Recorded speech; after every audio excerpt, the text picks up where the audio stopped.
Good evening friends. जैसा कि हम लोगों ने पिछले वीडियो में देखा था इक्वेशंस के टाइप्स और इक्वेशंस किसे कहते हैं और केमिकल रिएक्शंस किसे कहते हैं, आज हम लोग जानेंगे कि इक्वेशंस को कैसे बैलेंस कर सकते हैं। उस समय हम लोगों ने कुछ मेथड्स के बारे में पढ़ा था, जैसे कि heat and trial method, redox method, ion transfer method. ऐसे ही आज हम लोग हीट एंड ट्रायल मेथड के बारे में पढ़ेंगे।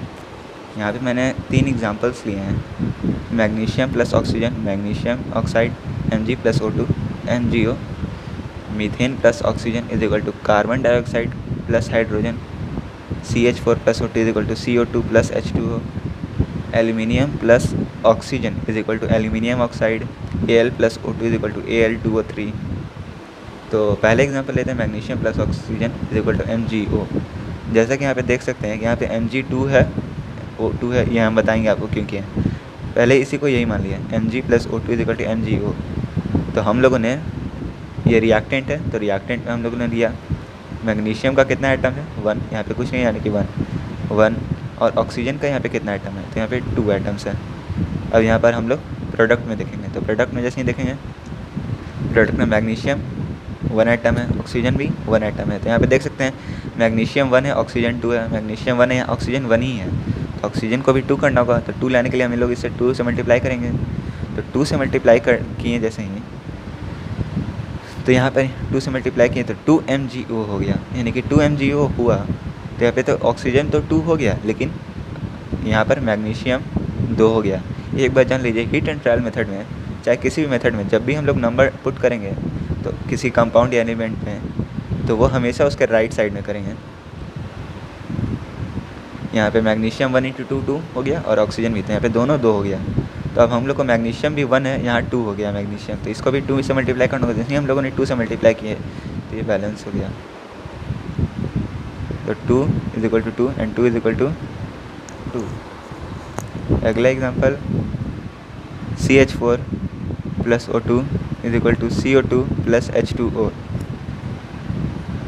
तो कार्बन 1, यहाँ पे भी कार्बन 1, हाइड्रोजन 4, हाइड्रोजन 2, ऑक्सीजन 2, यहाँ पे ऑक्सीजन 3। तो इसको बैलेंस करने के लिए यहाँ पे हम लोग ऑक्सीजन को 2 से मल्टीप्लाई करेंगे, तो यहाँ 3 × 2 हो गया इज इक्वल टू 6। तो यहाँ पे देखिए ऑक्सीजन 6 हो गया है ऑक्सीजन 6 हो गया, सॉरी, यहाँ ऑक्सीजन, यहाँ पे जैसे ऑक्सीजन कार्बन में 2 है और वाटर में 1 ही ऑक्सीजन है, तो यहाँ पे 2 ऑक्सीजन हम ले लेते हैं। एक कार्बन का हम लोग ले लेंगे 2, और एक हम लोग ले लेंगे ये 1। तो यहाँ पर हम लोग मल्टीप्लाई किया जैसे 1 × 2, ये 2 हो गया। और टोटल ऑक्सीजन हम लोग ले सकते हैं, यहाँ पे लिख सकते हैं, यहाँ पे 4 था, जो कि यहाँ पे पहले 3 था, लेकिन अब हो गया ये 4, तो 4 हो गया। तो जैसे कि यहाँ पे ऑक्सीजन 4 हुआ, लेकिन यहाँ पे तो ऑक्सीजन 2 ही है, तो यहाँ पर हम इसको 2 से मल्टीप्लाई करेंगे, 2O2। तो अब देख सकते हैं, देखिए कार्बन 1, लेकिन हाइड्रोजन यहाँ पे देखिए, जैसे ही हम लोगों ने वाटर में ऑक्सीजन से 2 से मल्टीप्लाई किया तो ऑक्सीजन तो 2 हो गया, लेकिन हाइड्रोजन भी 4 हो गया, तो हाइड्रोजन भी × 2 होकर के 4 हो गया। अब देखिए कार्बन 1, हाइड्रोजन 4, ऑक्सीजन 2, तो ऑक्सीजन, टोटल ऑक्सीजन कितना हो गया हम लोग का 4। तो जैसे कि आप लोग देख सकते हैं इक्वेशन बैलेंस हो गया। अगला हम लोग एग्जांपल लेंगे एल्यूमिनियम प्लस ऑक्सीजन का। तो देखिए तीसरा example, aluminium plus oxygen is equal to Al2O3।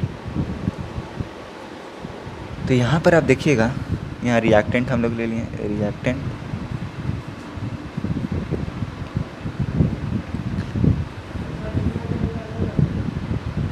Product, तो एल्यूमिनियम यहाँ पर ले लिए और ऑक्सीजन ले लिए।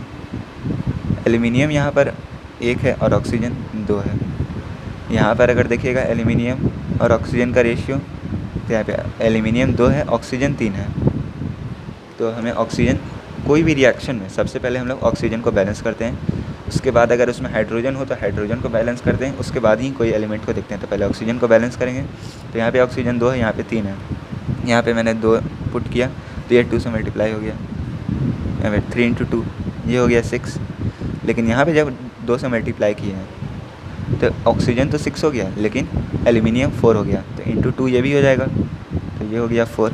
अब ये 4 हो गया, तो अब हमको यहाँ पे ऑक्सीजन यहाँ पर 2 है रिएक्टेंट में, अब प्रोडक्ट में 6 हो गया, तो इंटू 3 करेंगे।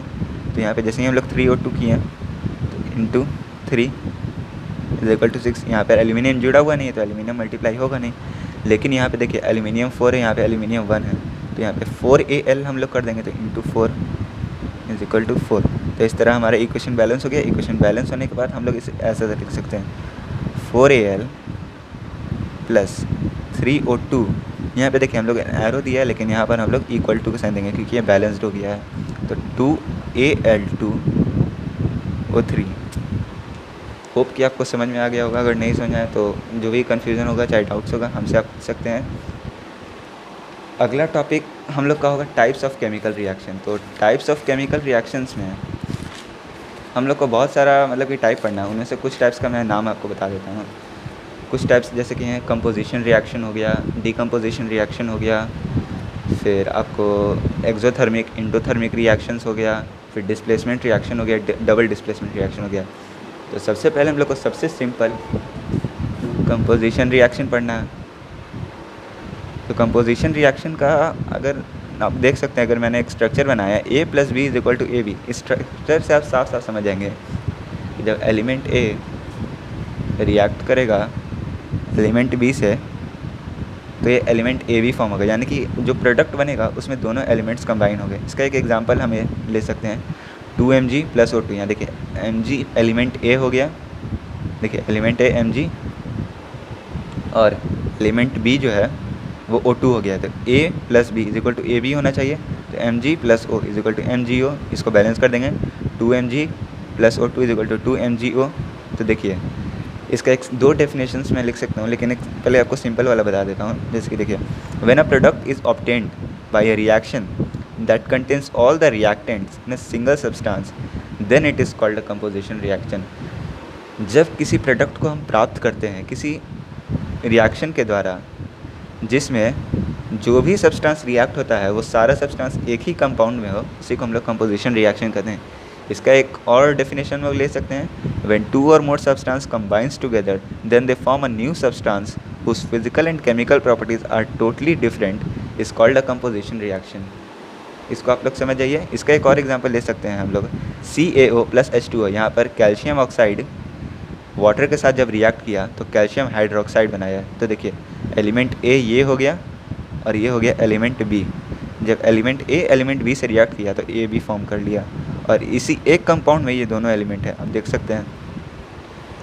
अगला हमारा रिएक्शन का टाइप है डीकम्पोजिशन रिएक्शन।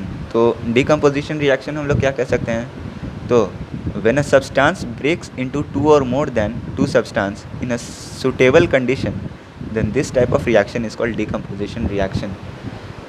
जैसे कि आप यहाँ देखें कि A + B = AB हुआ, तो डीकम्पोजिशन रिएक्शन में जस्ट इसका उल्टा होगा कि AB = A + B हो जाएगा, यानी कि यहाँ पर कंपाउंड टूट कर एलिमेंट्स में बन जाएगा। ये देखिए इसका कुछ आपको एग्जांपल्स देते हैं। जैसे कि मैंने कहा था ये एक स्ट्रक्चर हो गया आपका, कंपाउंड है AB जो कि टूट कर A + B बन गया। आप देखिए यहाँ पे CaCO3 कैल्शियम कार्बोनेट। जब कैल्शियम कार्बोनेट टूटता है तो बनता है calcium oxide plus carbon dioxide. तो देखिए ये एलिमेंट A हो गया, ये एलिमेंट B हो गया, और ये हो गया AB। तो AB जब टूटा तो A + B में हुआ, यहाँ पे कोई और दूसरा एलिमेंट नहीं आया। वैसे ही दूसरे एग्जांपल्स ले लेंगे H2O = H2 + O2, aluminium chloride = aluminium + chloride. तो डीकम्पोजिशन रिएक्शन के कुछ टाइप्स भी होते हैं, जैसे कि इलेक्ट्रिकल डीकम्पोजिशन जिसको हम लोग इलेक्ट्रोलाइसिस भी कहते हैं, थर्मल डीकम्पोजिशन जिसको हम लोग पायरोलाइसिस कहते हैं, और फोटो डीकम्पोजिशन जिसको फोटोलाइसिस कहते हैं। इलेक्ट्रोलाइसिस हमने मतलब कि पिछले क्लासेस में भी पढ़ा है 9th क्लास में। तो इसका बहुत ही सिंपल डेफिनेशन हो जाएगा कि the process of decomposition of a substance by passing electricity through it is called electrolysis. किसी भी कंपाउंड या फिर सब्सटेंस का डिकम्पोजिशन करना इलेक्ट्रिसिटी उसके द्वारा पास करके, तो उसी को हम लोग इलेक्ट्रोलाइसिस कहेंगे। तो देखिए मैंने एक डायग्राम बनाया है, ये एक बीकर है और यहाँ पर वाटर है। वाटर इन 2 कैथोड से जुड़ा हुआ है और यहाँ पर 2 मैंने ग्लास ट्यूब्स लिए हुए हैं। वाटर पे हम जब हम इलेक्ट्रोलाइसिस करेंगे तो ये हाइड्रोजन और ऑक्सीजन में टूट जाएगा।